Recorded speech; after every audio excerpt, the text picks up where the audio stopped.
Everything is fueled from me wanting to be a better person on earth. It's time to do your part.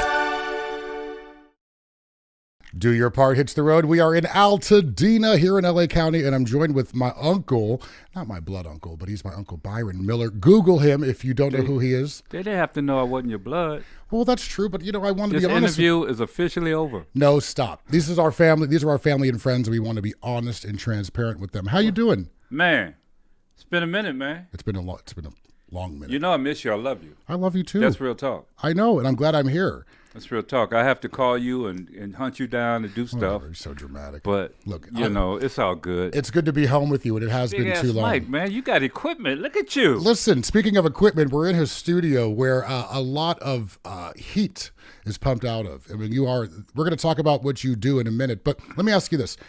When I asked you to sit down with me, you didn't hesitate. Always my first question with guests. Why did you say yes? You family. I'm not going to say no. And plus, I love to talk, and I love to be on camera because I'm kind of handsome. Oh, boy. Here we go. For older dude. Here we go. You know what I'm saying? I'm going to get him serious for you all in a minute. But I don't know if he can be, actually. You know what? You've always been a Life character. is really hard right now. You know, sometimes you need to not be serious. Yeah. But I get down with that. Mm-hmm. Yeah. Is life harder now than it was, say, in the 60s or 70s, or is it the same? Or it's the same. Nothing's changed. Nothing's changed. No, it's just a different year. Did you think that, looking into the future in those years, did you think that there would be change, or is this no surprise to you? I thought that we would see change when Obama was elected, Uh-huh. but I should have known better. Yeah. Because nothing changed. They didn't let him do anything. You know, a lot of black people say that he didn't do anything for black people. Do you have anything to say about that? They didn't let him do anything for black people. Yeah, that's an interesting outlook. Yeah. No, Obama's a good dude. Mm-hmm. I wish he would have had 16 years. Mm-hmm. He would have changed some stuff. They didn't let him do stuff. Yeah, yeah. You know, he couldn't even elect a judge when he was going out. Mm-hmm. But, dude over there now can. Yeah, yeah. That tells it all in a nutshell. Yeah.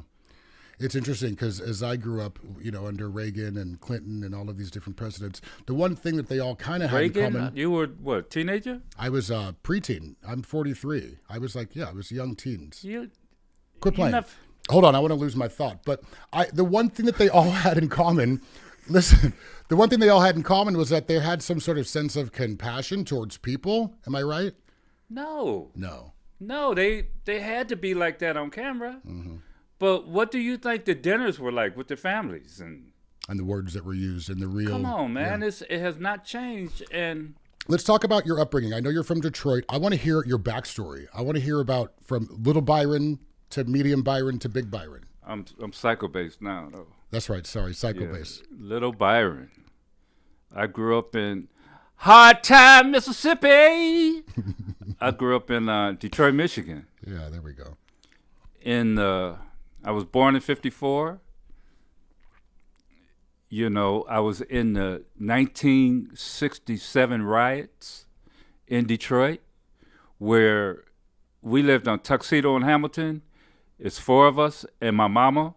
We had to get up under the bed because the National Guards blew off the top of the apartment building on the corner because there were snipers shooting at the police. We had bullet holes in our house in Detroit in the riots. In 67. Yes, Jesus. I was It's a war I was zone. just a little kid, man. My older brother, I think he got arrested for protesting. Mm-hmm. This protest thing is not new. Not new at all. No, but it's different now. Yeah, yeah. Yeah, we'll get into that, though. I'm excited to get into that. Yeah. So this is one of your oldest memories as far as just kind of seeing what the world is like. Yeah, you asked me, has it changed? It has not changed. Mm-hmm. In my 66 years Mm-hmm. that I remember, it has not changed. Do we suppose, we might have more opportunities to do stuff? Mm-hmm. Those of us who are educated, who parents gave a shit, Mm-hmm. but if you go to the hood right now, you would think that you're back in the 60s. Yeah, yeah. They don't have internet. I'm working on a program now, the Byron Miller Fund for the Hood. We're working on getting internet for the kids who have to do homeschooling. In 2020. Yeah. I seen kids sitting outside of Starbucks on their phones doing their homework. Wow. So nothing has changed. Yeah, yeah.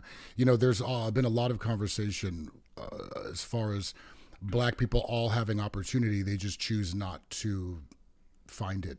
And I always say that, a lot of people say there's no such thing as the oppressed black person. And I laugh at that. It's offensive. What do you have to say to that? No, there are oppressed black people.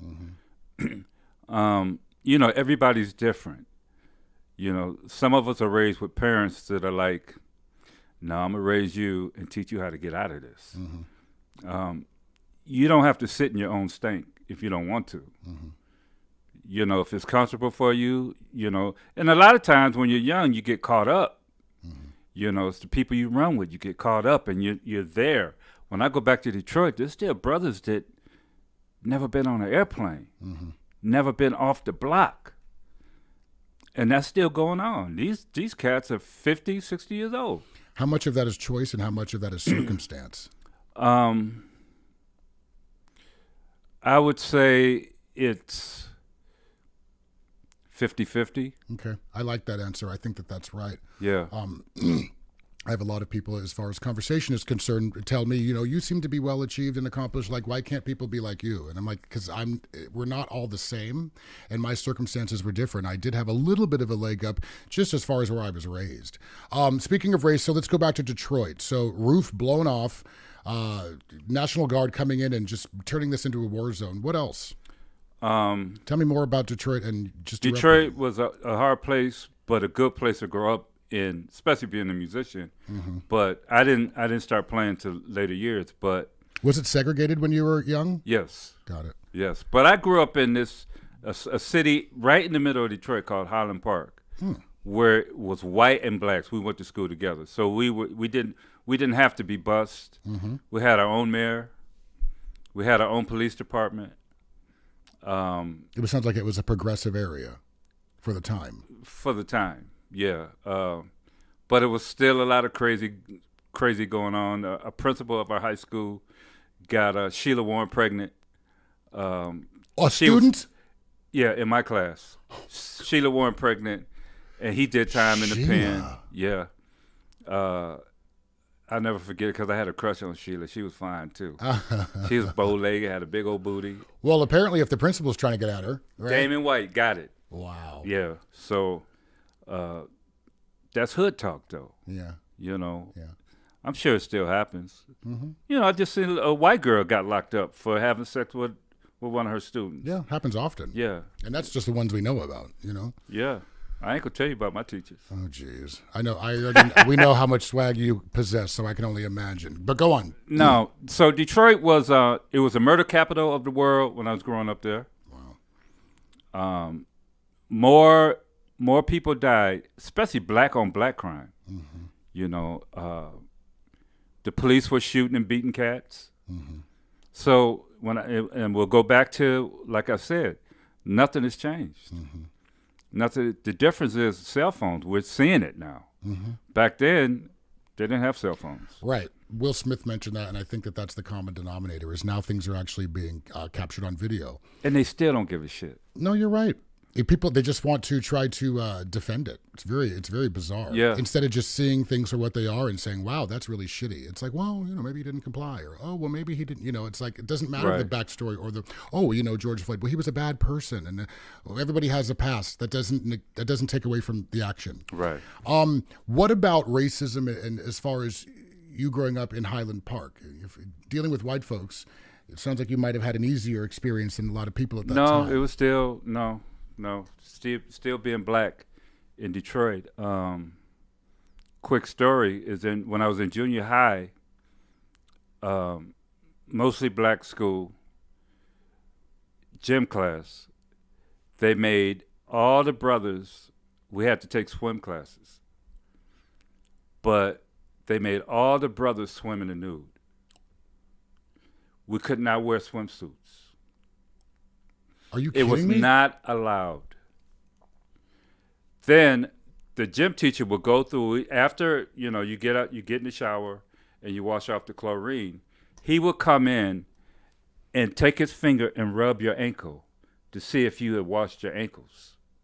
Now, if you're dark skinned and you rub hard enough, you're going to see the skin. Yes.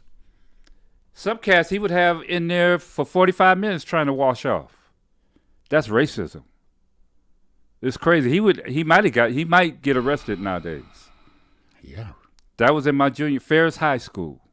This never got out in the media? This was no parents? You never told your parents? Nobody ever thought this was an issue? Parents knew. They knew, but, my mom was at work from 7 in the morning to 6 at night, raising 4 kids. My dad was a Rolling Stone, so she raised 4 of us. And might I add, all my sisters and brothers went to college but me. My mom was one of the first black women to graduate from the University of Michigan.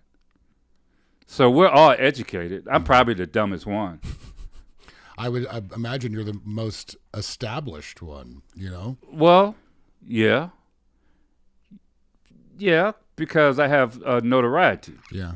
But I don't think I'm as smart as they are book-wise. Well, it's all about perception. I got right? street sense, though. Yeah, I know you do. And as far as books, you've got books all over this place. So that's another conversation. I don't read them. I cannot believe that story you just told me. That's going to stick with me forever, and that is incredibly. Oh, the brothers swimming naked? That's unbelievable. Oh no, they wouldn't let us wear swimsuits.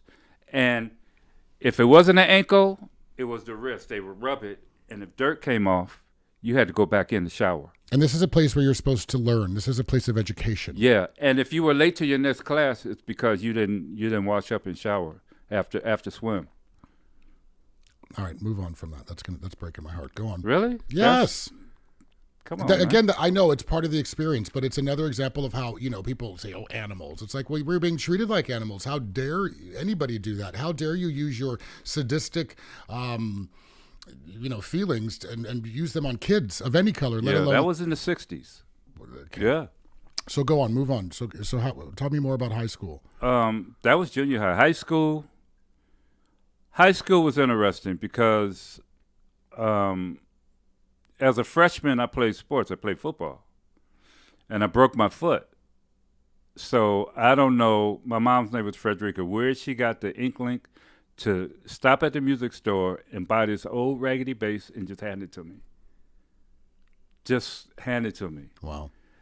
So I couldn't play football no more, so I played this bass all the time. Mm-hmm.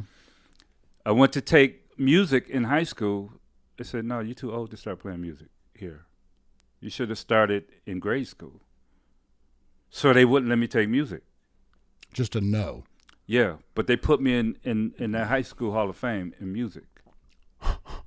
Of course they did. Yeah, and had me come talk to the music class. Of course they did. I told the truth. As you should have. Yeah. Time and time again. Yeah. This is kind of a left turn question, but as you've gotten older, all of these people that have kind of affected you in negative ways, did you ever get back at them? Like when you went back to the school, did any of those music teachers, were they there, or you know what I mean? Anything like that? I kept moving, pushing forward. Yeah. And they kept calling and asking me to do stuff for the school and for the city. And you would and I always kept say doing yes? it. Yeah. Why no resentment? Why didn't you have resentment? Because I know there's a bunch of kids there that probably going through worse, and they need to hear a positive story. Mm-hmm. They need to see a brother that did the same thing they did, make it. Yeah. That's the only hope they have. That's why TV is so important. Mm-hmm. Athletes are so important. They want to see a brother that made it, from where they're from. Yeah. That's why Obama was so important, for these black kids to know, oh, I can do that. There's some brothers say, well, he didn't really do nothing. Okay. I don't know. He did. The list is too long for the things that he's done for this nation. Pretty much. Yeah. And I'm not necessarily just reducing that to politics. Did you think that you would see a black president in your lifetime? No, but it made me happy because my mom was still living. Ah. And I cried with her. Yeah. She was able to see that. That was what was important to me. I wonder what that must have been like for her. I mean, and she had Parkinson's, and she really couldn't talk that well at that time, but she had tears in her eyes. Yeah, yeah. You know, to see that made me happy. And I think what's going on right now with Trump is it's just get back. Oh, completely. It's Isn't it obvious? yeah, it's a get back move.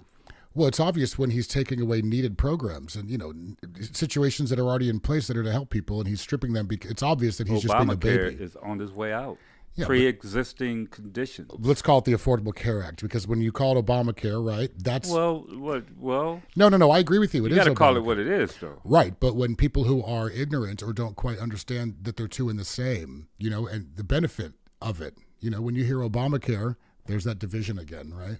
Okay. I'm not saying with us. I'm just saying in general. Okay, let me ask you a question. So, yes. you change the name. You change the name. Yeah. Is that going to make them keep it? I think that the answer is no, because as we said, we So feel then we're that back Trump to is just- Obamacare. well, yeah, okay. Okay. But I think as far as Trump trying to unravel everything, correct. I think that that wouldn't change. But I think that for a lot of people, say in the Midwest, who were like, fuck Obama and fuck Obamacare, but were receiving benefits from the Affordable Care Act, they're the ones who need to hear this conversation, that don't understand still to this date that they are two in the same. Yeah. It's there to benefit them. But that's another conversation. All right, so I don't want you to have to continue to go into what we call doom and gloom of your life, but move from, you playing the bass and in Detroit and how that brought you to where you are now. I want to hear about all of what you've done, because you've traveled the world 30 times over. You've played with some of the biggest legends, living legends, icons. Talk about that. The best thing I ever did was I played at this club called Red, White, and Blue. And that's where I met my wife. Stop now. Yeah. I knew you. I didn't know Christine. I met her there. Did I introduce you guys? No. Yes, I did. No, you didn't. I did. No. No. Remember the doctor that used to come in there? He used to come in there. What was his name? I can't tell. He used to come in there every time we played. Mm-hmm. He brought Christine. Mm-hmm. And he brought you once. Well, I remember when you first met her, and you were like, "Oh, I met this girl. She is bad. She's bad. I love her. She's bad." And then here we are now today. I said all of that? Yeah, you were totally that in into front her of her.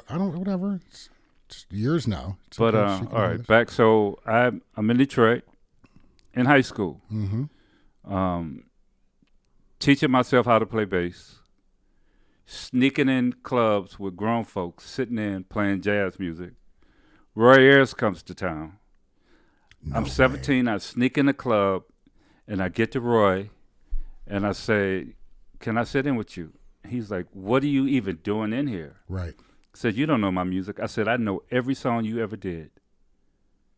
He said, "Come on." Oh my God, I've never heard this story. He said, "Come on." He let me up on stage, and I played the whole set. I knew all the songs. Oh my God, it's like a dream. It's like a dream come true. The day after when I turned 18, Yeah. he sent me an airplane ticket. Come join the band. My dad said, "You ain't going nowhere." My mom said, "Put your stuff in the car. I'll drive you to the airport." Oh my God, I'm mind blown right now. Go ahead. I never knew. I never this. told you that story? Nope. I love Roy Ayers. He's in my phone. I mean, Yeah. that guy is just. Go ahead. That's where it started. Roy, I learned the first part of my professional career was with Roy Ayers learning music. So he was like a father to you then. Yeah, crazy father, but most fathers where I came from were crazy anyway. Well, he took Mine you under his included, wing. Yeah. with his crazy ass. But so I went from Detroit making $250 a week with Roy Ayers. Mm-hmm. Which was a lot then. Yeah, I was having a ball. Yeah. Played with Roy for a year and a half, recorded 3 records, and was playing up in Seattle, Washington at a club called the Pioneer Bank. Mm-hmm. It's an old bank. They turned this old bank into a jazz club. Mm-hmm.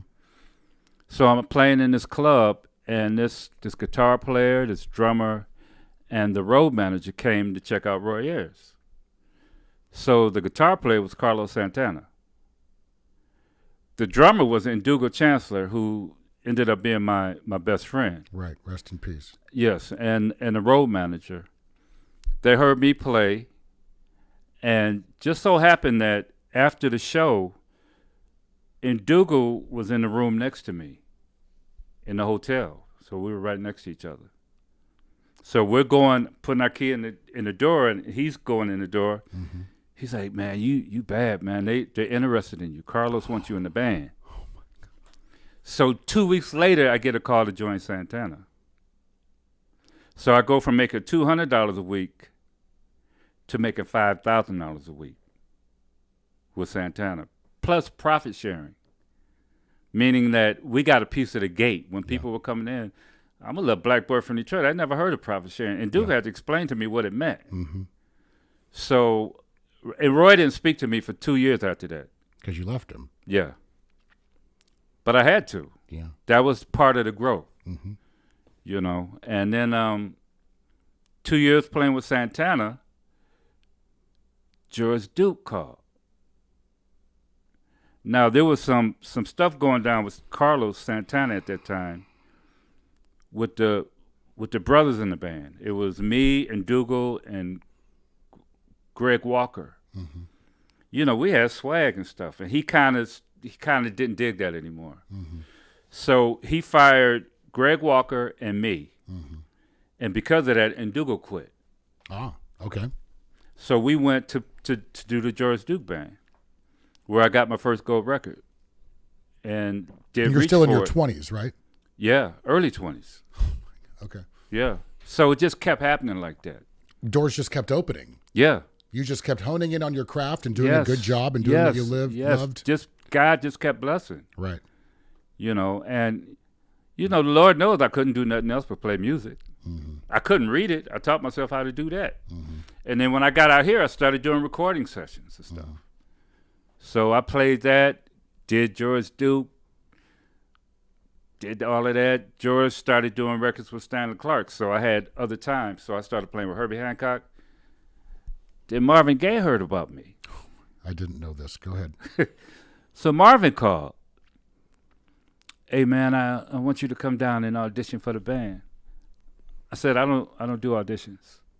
You told this to Marvin Gaye? Yeah, I said I don't do auditions. If you want me to play the gig, I'll do the gig. Right, but, take me or leave. Holy shit. Yeah. Okay. He said, wow, man. He said, okay, come on. And he heard me play. He said, I see why you don't do auditions. Yeah. Yeah, so I did Marvin's last tour before he died.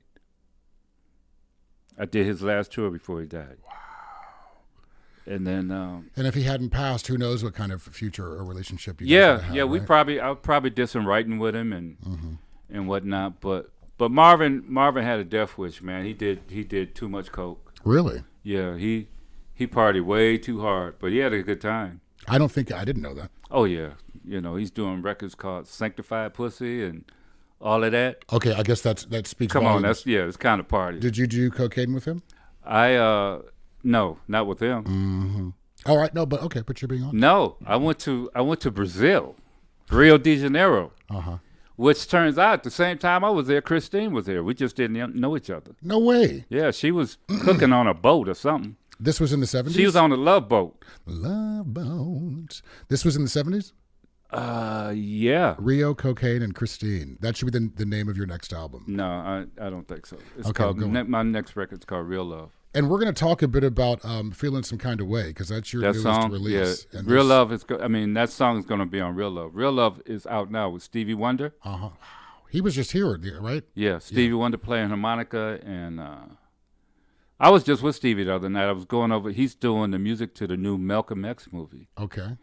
And he has a talking part for me because of the deepness in my That's throat. right. And Yeah. I really could be on radio. Well, or voiceover. Yeah. I wouldn't necessarily say video or TV, but definitely voice. I could really probably take your job.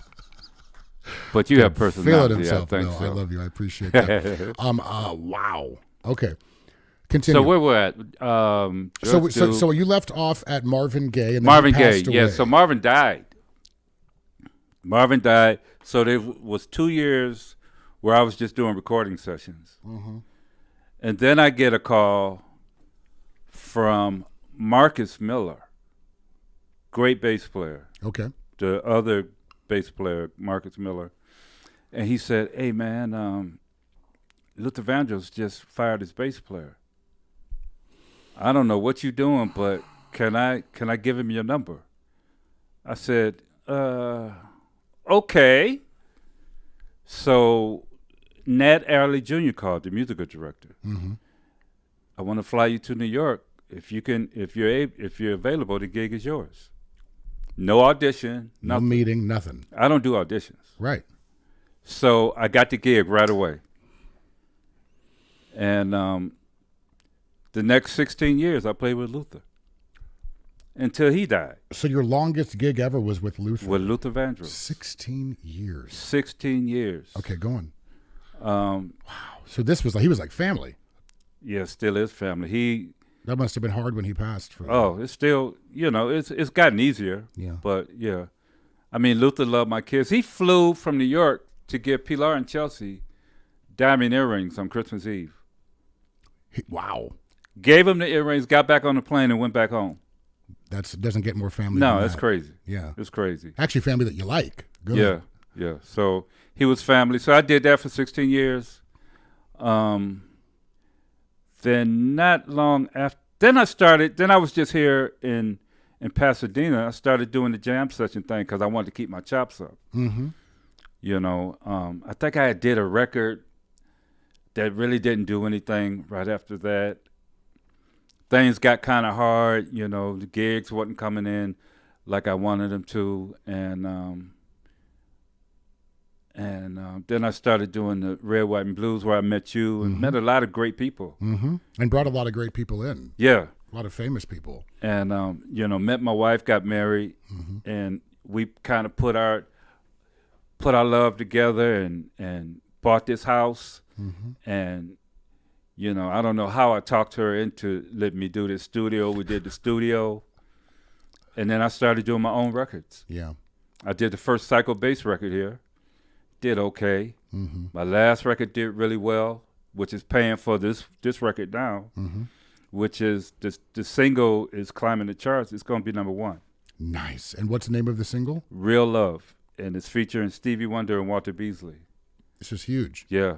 Real Love is a song dedicated to my grandkids. Wow. Yeah. And your nephew. Because when they look at you, you get real love. Yeah, yeah. Nothing more real, nothing more it's conditional nothing than more that. real than that. I like that. Yeah. I am a fan of Sirius XM. This is not like a free plug, or maybe it is, but you see his music on Sirius XM. Is it sounds? What channel are you on? You're on jazz. You're on like 3 It's different Watercolors. Watercolors. I was going to say sounds. Wait, what's the number? 66. Is it 66? Well, Yeah. you better know that. So if you have Sirius XM and you tune into 66, you'll hear a lot of its music, but also like download it. Go to iTunes. iTunes, Spotify.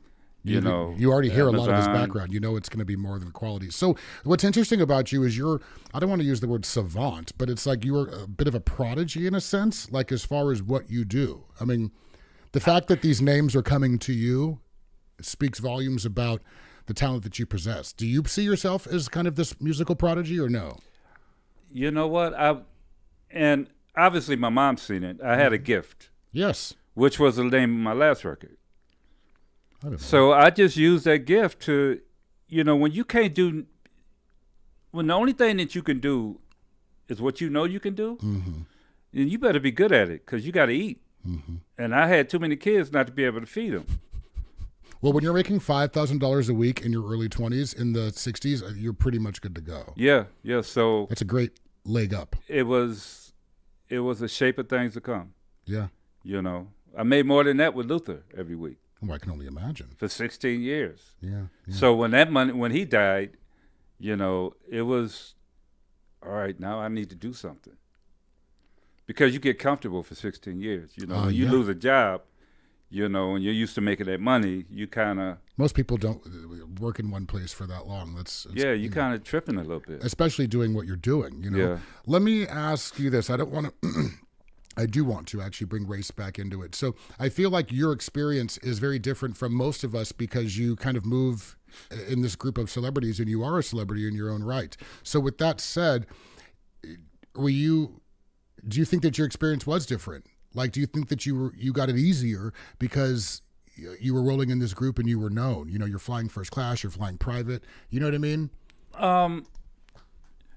Yeah, a lot of my experiences were different because when you're when you're rolling with stars, and you get treated better. Yeah, since a your different way. since your late teens, this is all you've Yeah, known. but I heard an athlete say the other day, when I'm on the field, I'm in the stadium and all that. You see you got the name on the back. They treat you good. Yeah. You take that uniform off, and you're just in the street. Mm-hmm. You're just another one. Mm-hmm. So I've been through that. I've had to get out my Mercedes and lay face first when it's raining. Mm-hmm. But I'm smart enough not to talk back to the cops. Mm-hmm. The same thing I teach my son Justin. The same thing he's going to have to teach his son Noah. Mm-hmm. Your mom had that conversation with you? No one had that conversation with me. We all know the importance of it. And Yeah, I've seen the police go upside people's heads because they're mouthing off. Yeah. I'm like, nah, I'm not going to do that. Yeah. I'm not going to do that. And they would try to provoke you too. Oh, of course. Hey boy and hey nigger and all. Yeah, I talk about this often on the podcast, and I remember vividly when my mom had the conversation with me about how to respond to police. So it's an important conversation. Yeah. Yeah, it's a very necessary one nowadays. And sometimes that don't even matter. No, you're right. You could even get do that. scared and you run away, you get shot in the back. It's true. No, it's true. It's called being black in America. Mm-hmm. That's a real situation. For your grandkids, do you have hope for them? I always ask my guests that. Man, I have hope for them, and I pray every day. So you think everything will be okay for them? I don't know. I know that in a few weeks, this election is real important. Mm-hmm. I know if that goes down, it's going to get worse. Mm-hmm. But, you asked the question earlier, has things changed? Have they gotten better? No. We still going through the same thing. I was talking to a friend of mine the other day, and he was talking about how basically things need to be torn down for them to be rebuilt, and for something new to come. So I guess my point with this is that all of this is for a cause and a purpose and a reason. Do you think that we're seeing more of a fight now? You see more white folks defending Black Lives Matter. You see more people that are out there in the streets for us. Do you think this is a bigger and better push? Does that make you feel any better? It gives me better hope because you're not just seeing black folks walking across a bridge getting ate up by dogs. Yeah. You see white, black, Japanese, you're seeing the world in all the cities. Mm-hmm. And that's the only way it's going to change. The whole system has to be teared down. Mm-hmm. So then I guess the easier way to ask is, do you think that this is a good thing in a sense? This has to happen. This has to happen. Yeah. I mean, it's a damn shame that people have to die, mm-hmm. but that's the only way change comes. Mm-hmm. Wars, people die, things change. So we're having war here in the street. Yeah. In the middle of a pandemic. Talk about the importance of protesting. I was, again, speaking with some people, and a lot of people are confusing protesting with rioting and looting. It's it's the same thing. And I'm trying to explain to people protesting, it's proven that it works. Talk a bit about the importance of that. Well, it is kind of mixed in there. Mm-hmm. Protesting is important, but you really don't get anyone's attention until you start burning up shit, till you start tearing up stuff. So it's one and the same. Yeah. It's one and the same. Now, looting and all of that, I'm not with that. Mm-hmm. But if you're just walking up the street protesting, we shall overcome, and you ain't burning up shit, they're not really looking. Mm-hmm. They got you on a street, you walk, you protest, you go home. Yeah. When you want to get camera time, that's when you see a city burning up. Well, we need to find a leader. We need to talk to them because we can't have this. Let me ask It's you a just question. like war. Yeah, let me ask you a question. So, as far as 1967 and the riots that you as a kid experienced, what positive came out of that? Not much. But a little bit, something. Not much. That's the hope when we act with these actions. Not the hope much. is that something Just a will change. lot of dead black folks. Right. And then it ended up being a lot of corruption in the government side of it, or the You know, the mayor, we always had black mayors, and they were always stealing money. So they got caught up in that thing. You know. Not looking out for the people. No, not being true to, the cause. But the whole thing has to be tore down, man. Yeah. You know, because my whole life, the biggest change I've seen was when Obama was elected. I was like, all right, something's going to happen. Nah. Well, this is what happened. If you really think about it, this is the backlash. Yeah. You know, Trump came in and gave that 40% over their license to just say and do what they want to do. And act like fools. Yeah. Well, act like they act. Yeah. Because a lot of them are not educated. Well, yeah. And a lot of them are just repressing their own anger and looking. It's a classist thing for a lot of them. Yeah, who can absolutely. I look down upon? Yeah. I mean, who ever knew there were so many dumbass Americans in this country? Yo, I really didn't. I always had. I didn't. Well, kind of. I mean, I knew that, like, go ahead. Kind of, playing in the South, and not saying that people in the South are dumb. Right. Not at all. It's some of the smartest people I know are from the South. Right. But just ignorant people that just don't know no better. Willfully ignorant, though. A lot Yes. of them, And just happy being ignorant. Correct. Because it makes them feel better about themselves as they don't barely know have no a pot better, to piss in. No, I get it. I understand to a certain degree kind of that dynamic that comes. But this is rich America. We all supposed to be educated, right? Are you kidding me? We're like 43rd as far as internationally. Are as we? far as Are we that stupid? 43. We're 43rd as far as curriculum is concerned. High school equivalency. Yeah, it's been known. We've been the laughing stock of the world for quite some time, but right now it's we're sitting with a dunce cap on right now. I mean, so we're just fronting though. Well, I think with Donald Trump as our voice, we're forced to front. I mean, what are we doing to counteract what's going on? Really, not much of anything. Russian collusion, which I believe in. A lot of this stuff is out of our control, right? Right. We can vote. We all know the power of voting, et cetera. But, and again, that's, I'm going to go moving into a bit of a rant, which I don't want to do. But this is why these conversations are important, because people like you who have, your life has done a lot of this, but your highs have been incredibly high. Yeah. With your perspective and what you've seen and what you've experienced, for the rest of us who've not lived like you, can we relax? No, you can't relax. You can't relax. The tension is, there's more tension right now than I've ever felt in my life. Ever. That scares me. There is more tension now than I ever felt in my life. I don't know about you. The other day I was driving up the street. This dude in this big truck rode up on the side of me and went. Here in LA? And I was like, yeah, on Lake. I was like, whoa. Did you cut him off or something? No, I didn't do anything. I just stopped. Yeah. I let him go. That's the kind of hate that's rolling around. Yeah. I posted on Facebook a couple of months ago. Some dude rolled up on me and called me a fucking nigger. I remember that. There was some road raging going on. I'm not going to just. Yeah, you cut him off, didn't you? And then you flipped him off. No, I didn't do that. Oh, okay. No. He just was trying to flex on me and trying to get around me, and I wouldn't let him get around me. Wait your turn, bro. It's a 2-lane road. And as I turn right, he's flipping me off with his window rolled down, and I just kind of looked at him and smiled, and that pissed him off.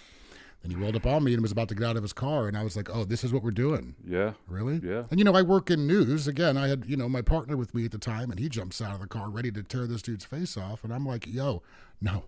We're not doing that. No, we can't do that because you don't know what they're holding.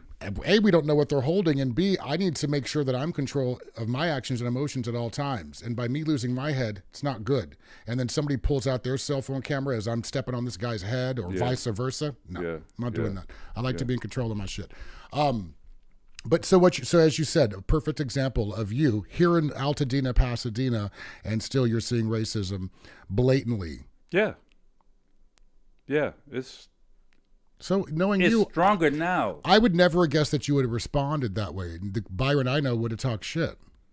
Yeah, but I got smarter. Mm-hmm. I'll hold my tongue to live another day. Mm-hmm. Because I see the craziness and the hate. If you hate a certain race enough to blow them away and go to jail for the rest of your life, and you don't give a shit. Yeah. I don't want to run across that dude. And they're everywhere. That's another thing we've learned. Yeah. I don't want to see that dude face to face on the street. Now, if he comes up here on my property, he gonna have a problem. But in the street, nah. I'll stop. I'll go the other way. I'll run from the fight. Yeah. But if I'm backed in the corner, then you gonna have a problem. Oh, and I'm sure. Yeah. Yeah. Then there's the Byron. Now that was young Byron. There we go. That's the dude I'm looking for. Not really. What do you think I about got grandkids, man? I want to see them. No, I get it. You And know, it's not I'm worth trying it. To go nowhere. It's not worth it. No. Unless somebody's harming you or your family, it ain't worth it. It's not worth it. And I'm writing songs about love. Yeah. And, feeling some kind of way about the way I'm feeling. Let me ask you something. We all know he's feeling some type of way always. Okay? This is the most serious he's ever been. I can't believe we've gotten thus far. Well, rather. I know you trying to do something. You trying to do something to enlighten people, to do something that makes a difference. Yes. So I'm not going to sit here the whole time and be stupid. I appreciate you. I got two questions you cut for this you. off, I'm going to clown you. I know. And we're going to have a shot of Jameson or something. It's 1:00 in the afternoon. No, it ain't. Okay, hold on. No, we still got some time. We got 20 more minutes, and then we're done. No, we don't. Yes. Your time is up. I needed you for an hour. Hold on. Stop. 20 more minutes. Can you do that? I done fed you? No, go ahead. Quit playing it. Okay. So my first question, actually, I'll ask this. As far as you being in an interracial relationship, how does that translate to 2020? Everything's fine? There's no issues from public or people, or do you see that people are funny towards you guys or what? Oh, there's been an issue the whole time. Some people don't like to see it. Me and Christine went Leimert Park, and this sister walked up to me and she says, "So it's not enough for us?" In front of it? Yes. And my friend Mel, who passed away sister, Mel was from Cleveland, gangster. He walked up behind her and said, "Bitch, if you don't walk away," and he loved Christine. Obviously. Yeah. And I said a thing the other day, and I'm writing this song called "If Real Love Has No Color, Why Does Hate Have So Many Colors?" I like that. That's deep. Yeah. That's deep. So, color is not an issue in my family. My grandmother was full-blooded Irish. My mother was half white. My granddaddy was blacker than this. Reverend Jenkins. Yeah. Like from Amen, the show with Sherman Hemsley? Just playing. No, it don't have nothing to do with that. So, and it's interesting. It's interesting because I think that a lot of people that are listening would have assumed that your first reaction to my question would have been white folks giving you shade, but it was black women. White and black. But yeah. Yeah, because everybody's not colorblind. Yeah, right. I've been married 3 times, and my last wife is called Canadian, who has a different understanding. Because in Canada, they're not like white folks here. Right. It's different. It's like Europe. They're not like white folks here. They're educated. It's different. Not to say that people you all are uneducated. But it's just different. Yeah. So. Well, what do you think that's different about it? The way their parents raised them. We know it's a different way of life up there. No, I get it. And they move. It's cultural. Yeah, not being brought up about stories of slavery at the dinner table and, a bunch of things, man. That slavery thing, that thing is strong. Yeah. We're not over that.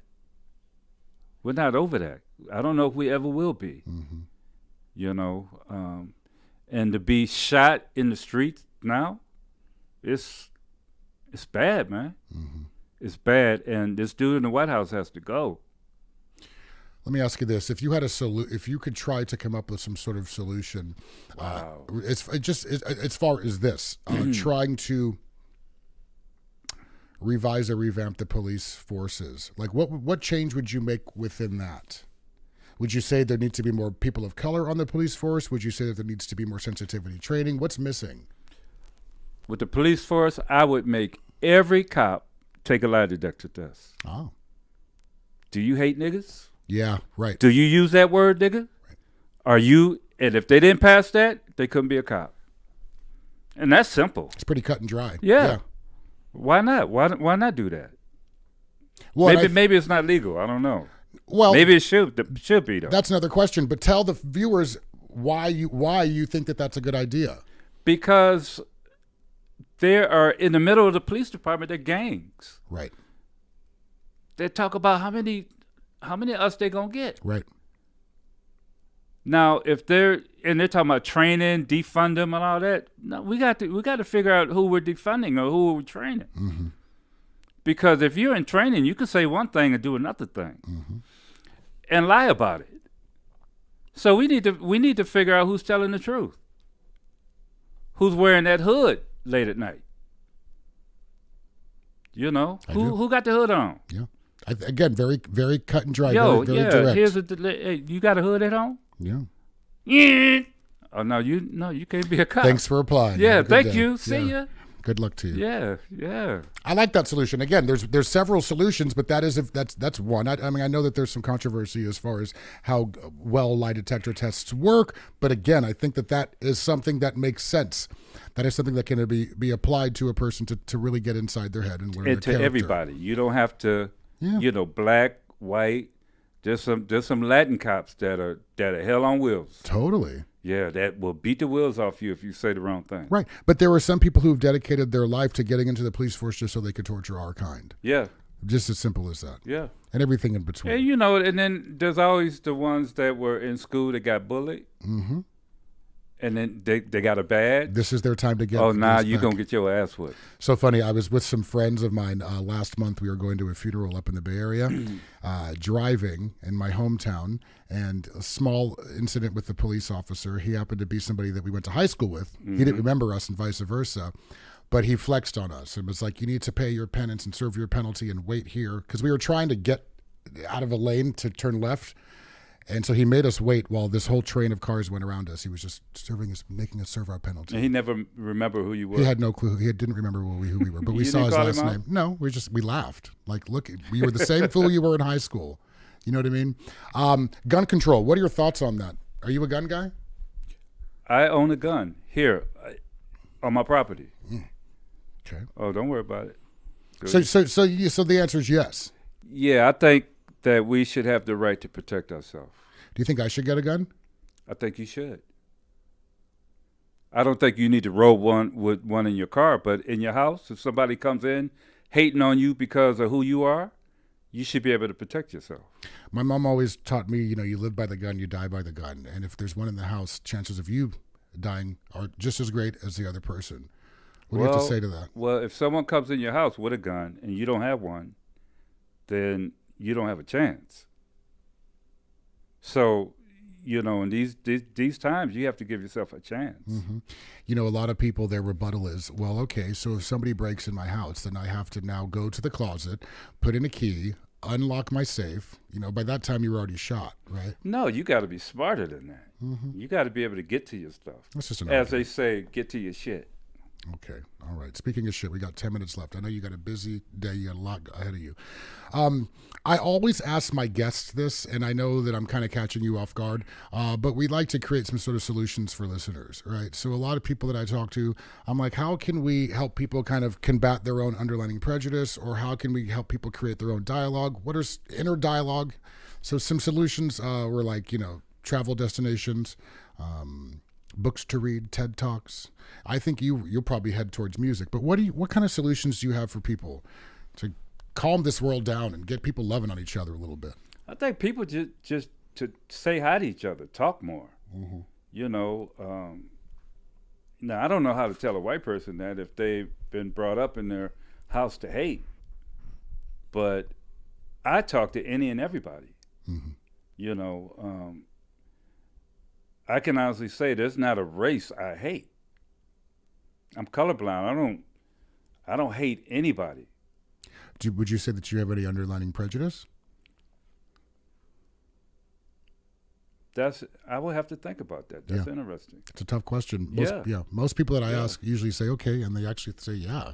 Once they think about it. I know I do, and those are things I work on. Yeah. I've just been in the world so much, man, and met so many different kind of people. Mm-hmm. Some good people, some good German people, some good Japanese people, some great Portuguese people. So I think you have to be taught to hate. Yeah, yeah. We always circle back on these conversations with talking about the importance of travel and how much you learn from it. It's very important to travel. Yeah, because, like I said, the brothers in my hood, some of them brothers have never been on an airplane, train, never been out the city. If you could pick one destination for those guys, where would it be? Oh, that's tough, right? For them to learn, right?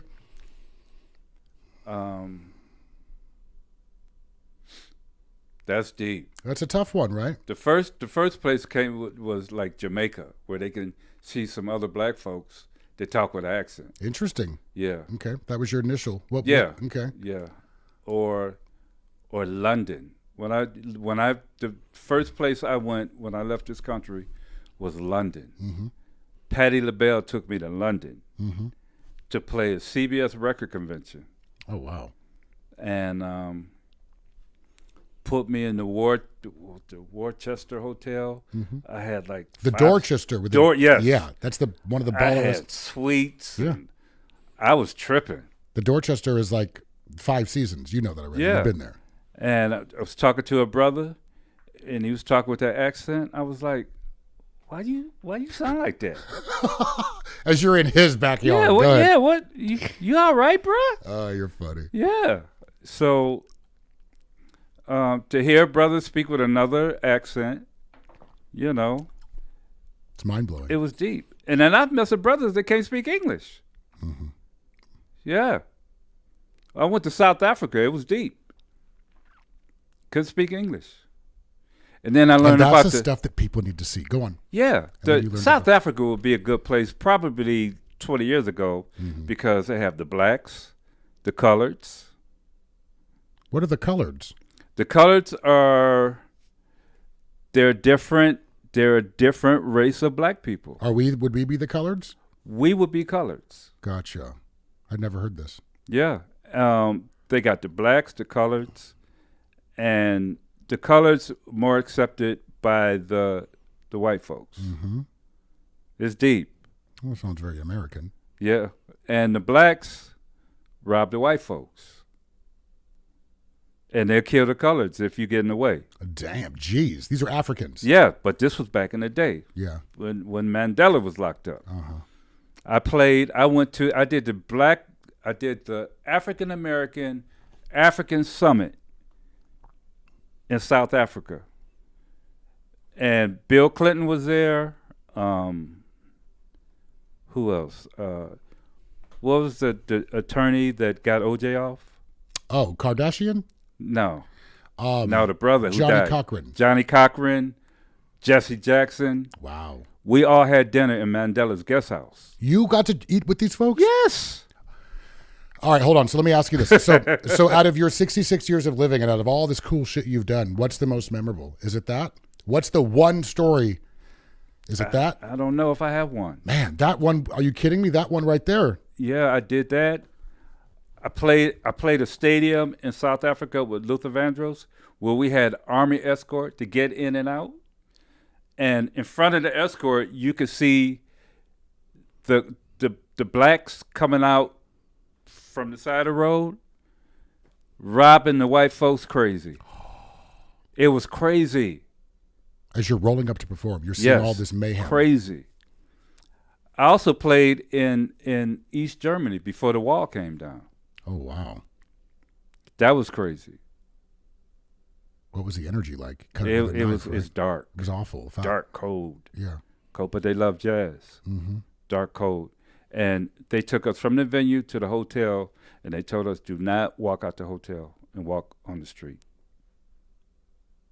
You'll get arrested or you'll die. Or you'll die. Right. Yeah. And some of the brothers were sneaking in white girls and stuff. Got arrested. So you got arrested? No. I'm just kidding. I knew you were going there.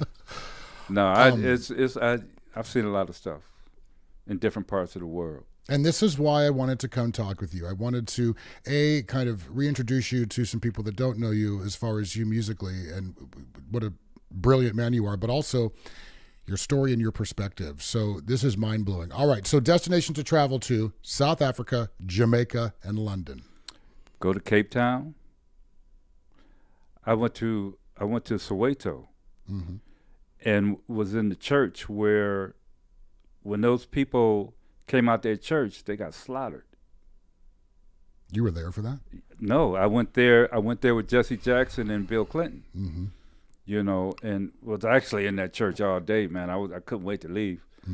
But they had a big ceremony. Everybody talked. Mandela's wife was one of the speakers. I met her. She was sitting at the table where I was having dinner. Have you ever journaled, or do you ever think about writing a book? I think about it. I haven't seriously done it yet. You should consider it. Yeah, I'm still living. Well, you better hurry up. All right, folks. And with that That's said, cold. I'm just playing. You know I love you. So again, well, you know, I guess let's wrap it up. You've got a lot going on. Going to let you get back to what you're doing. Thank you so much for letting me into your home and your studio. Well, it's good to see you after 5-6 years of not seeing you. That's all right. You'll see more of me. Yeah. And you know, Really? the 10 It's freeway okay. does. It's okay. There's two ways, east and west, on the 10 freeway. Oh, there you go. Yeah. Works like a phone. Just playing. I love you. You can tell me where you live later. Well, I love you. We love you. You know the drill. Take care of yourselves and each other. A big thanks to Byron Miller. Look him up. Find him. Spotify, iTunes, Google, etc. He's got much more for you, as well as I do. ByronMillerPsychobase.com. There you go. That's a wrap for us.